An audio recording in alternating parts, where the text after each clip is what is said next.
पंढरीची वारी म्हणजे महाराष्ट्रात साजरा होणारा एक मोठा सणच. हा सण म्हणजे फक्त हरिनामाचा गजर आणि निस्सिम भक्ती.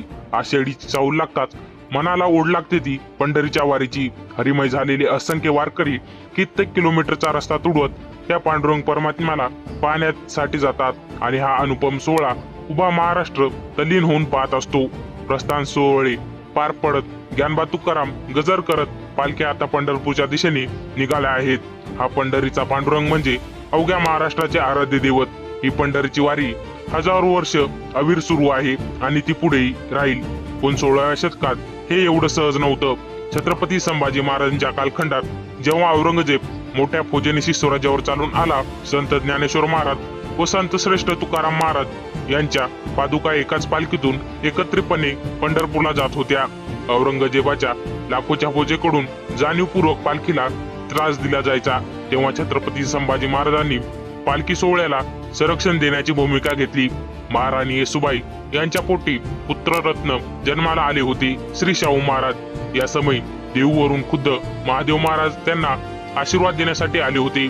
महादेव महाराज म्हणजे संत श्रेष्ठ जगद्गुरु श्री तुकाराम महाराज यांचे सुपुत्र. महादेव महाराजांच्या भेटीमागचे अजून एक कारण होते, ते म्हणजे देऊ ते पंढरपूर अशी संत तुकाराम महाराज यांची पालखी सुरू करावी असे महादेव महाराजांना मनापासून वाटत होते. परंतु जागोजागी असलेल्या औरंगजेबाचे मुघल सैन्य या महान कार्यासाठी अडथळा ठरू पाहत होते. छत्रपती संभाजी महाराज यांच्या समोर त्यांनी आपले मनोगत व्यक्त केले आणि आपली व्यथा त्यांना सांगितली.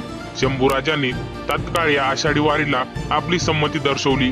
महाराजांनी 2000ची फौज पालखीच्या संरक्षणासाठी दिली. तसेच तुकोबारायाच्या पालखीला रिंगणाचा घोडा भेट दिला. एक खंडीबात आणि 100 होऊन दरवर्षी देण्याचे आश्वासन दिले. स्वराज्याचे मावळे या पालखीस संरक्षण देतील अशी हमी देखील दिली. इतकेच नव्हे तर पंढरपूर वारीच्या पालखीस आर्थिक मदत देखील देऊ केली. संभाजी महाराजांनी तात्काळ याचा आदेश जागोजागी आपल्या सरदार आणि मावळ्यांना पाठवला. यामुळे वारकरी आणि धारकरी यांचे नाते अधिकच घट्ट झाले. धन्यवाद.